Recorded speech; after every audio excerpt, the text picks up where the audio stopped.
तो रानीगंज के बारे में आप कुछ बताइए, कुछ काम के बारे में बताइए। अररिया जिला में जब हम एमपी रहे तो आज तक हमको नहीं याद है कोई बड़ा काम हमसे पहले जो एमपी रहे हैं वो करवाए हों। पूर्व में आरजेडी के यहाँ जो प्रत्याशी थे बहुत कम मतों के अंतर से उसकी पराजय हुई थी और वे ऋषिदेव समाज से भी आते हैं। तो ऐसी स्थिति में सर बताइए कि वो पूर्व वैसे प्रत्याशी को छोड़ करके फिर आप लोगों के ऊपर पार्टी क्यों भरोसा जताए और क्यों इसके पीछे जाए, सर कुछ रीजन बताइए। देखिए, राजनीति जो है ना बहुत गजब का चीज़ है। फर्स्ट राउंड में जो आप निकल गए तो निकल गए। क्या कारण था कि इस इलाका में आरजेडी का इलाका है, आरजेडी के उम्मीदवार नहीं निकल पाया, कुछ न कुछ निश्चित रूप से कारण होगा।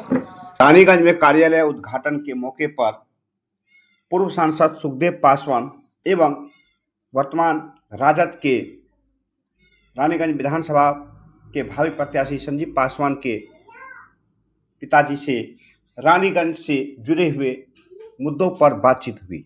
आइए आपको सुनाते हैं उनकी बातों को। अभी यहाँ पर आप लोगों के द्वारा कार्यालय का उद्घाटन किया गया है, बताइए। देखिए, आज बहुत अच्छा दिन है, शुक्रवार का दिन है और दुर्गा पूजा का 5वां दिन है, 5 पूजा। इस अवसर पर हमारे संजीव जी यहाँ राष्ट्रीय जनता दल का कार्यालय का और निवास दोनों है प्लस इसका आज पूजा पाठ करके शुरुआत की है। और इसी शुभ अवसर पर हम रानीगंज क्षेत्र और पूरे जिला के सभी लोगों को हम दशहरा का पंचमी का बहुत बहुत शुभकामना देते हैं।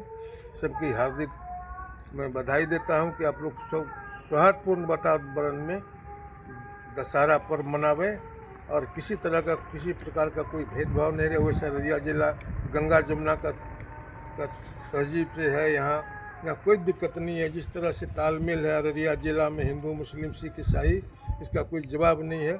हम इस शुभ अवसर पर सभी लोगों को बहुत बहुत बधाई देते हैं, शुभकामना देते हैं कि एकदम ठीक ढंग से लोग पूजा पाठ करें और दशहरा मनाएं।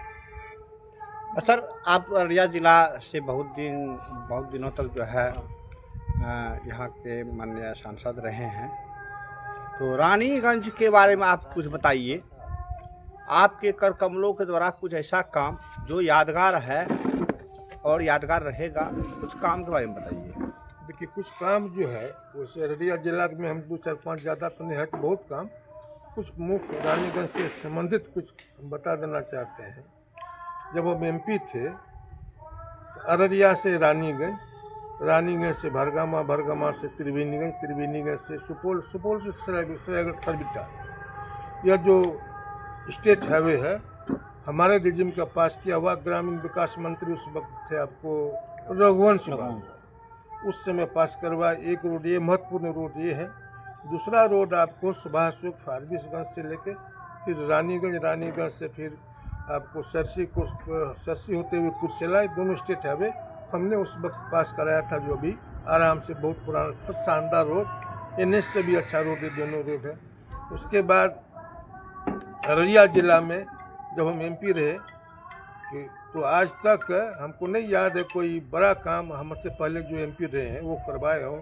जैसे जोगबनी से बड़ी लाइन कटिहार, उसके बाद फारबिसगंज में पावर ग्रिड, NH 57 NH आपको जो 4 लेन अभी है।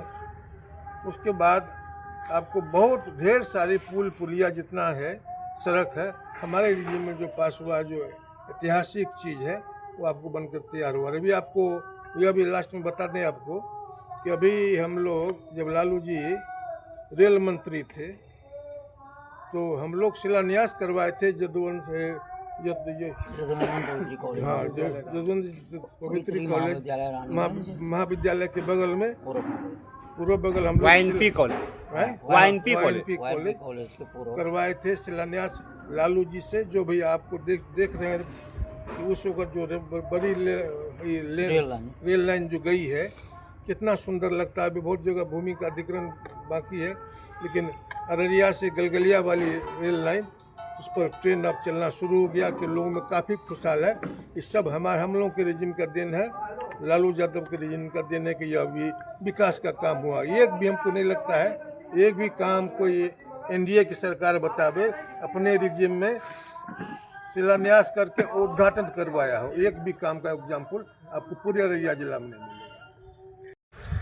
सर, जैसा कि यहाँ से दिखाया गया है, पूर्व में आरजेडी के यहाँ जो प्रत्याशी थे बहुत कम मतों के अंतर से उसकी पराजय हुई थी और वे ऋषिदेव समाज से भी आते हैं।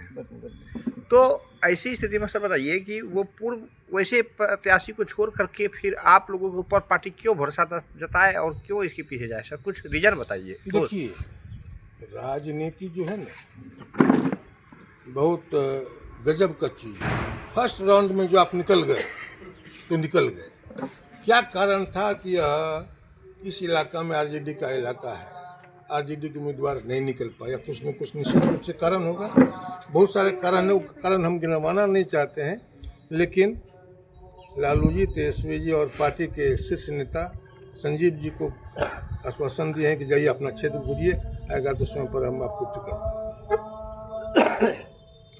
उसी दौरान संजीव बाबू लगभग 3-4-5 महीना से रानीगंज क्षेत्र का भ्रमण, पूरे इलाका का भ्रमण 4-5 महीना से कर रहे हैं और सबका फीडबैक जा रहा है पटना।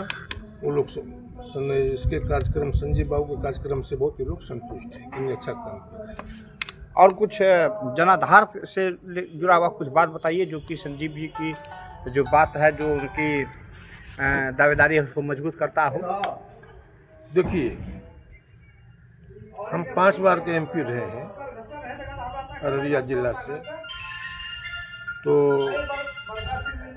हमारे प्रति लोगों का जो स्नेह प्रेम है, हर जात, ऐसा कोई जात नहीं है पूरे अररिया जिला में या रानीगंज विधानसभा क्षेत्र में जिसमें सभी जातियों का स्नेह प्रेम आशीर्वाद हमको हर कास्ट को मिला है। लेकिन इस बार जो है, जो 2 टर्म हो गए हमारे वर्तमान विधायक जी को, इससे लोग काफ़ी नाराज हैं और काफ़ी लोगों में आक्रोश है। इसीलिए लोग चाहता है कि नहीं, संजीव जी आप आइए, टिकट लेकर आइए, आपको हम पूरा मदद करेंगे, अच्छा वोट दिलाएंगे। बहुत लोगों का कहना है कि अगर चुनाव मैदान में रहे और निश्चित रूप से संजीव जी को 25-30 हज़ार से कम का लीडिंग ये आपको रानीगंज विधानसभा क्षेत्र से कम 25-30 हज़ार से निश्चित रूप से लीड कर दीजिएगा, यहाँ से चुनाव लड़िएगा।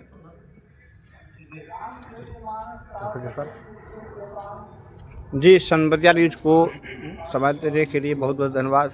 एक बार और कुछ संदेश देना चाहेंगे रानीगंज वासियों को?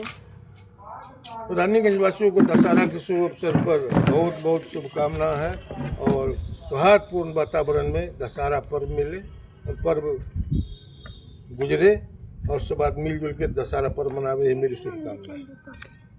एक बार सर अपना परिचय देते हैं। मेरा नाम सुखदेव पासवान, पूर्व सांसद अररिया लोकसभा। आप बताइए तो, माननीय सांसद जी के साथ आप लोग बहुत दिन गुजारे हैं, थोड़ा कुछ उनके कार्यकाल को याद करते हुए उन सुनहरे दिनों को कुछ चर्चा कीजिए। माननीय सांसद, पूर्व सांसद जी, इसको रानीगंज लाने का काम सर्वप्रथम हम किए थे इस कॉलेज लाइफ से ही। एक बार इनको लोकदल से लगाए थे विधानसभा से, उस बार सफलता नहीं मिली, तब से ही इनका जन्मभूमि तो नरपत हो रहा है लेकिन कर्मभूमि रानीगंज ही रहा।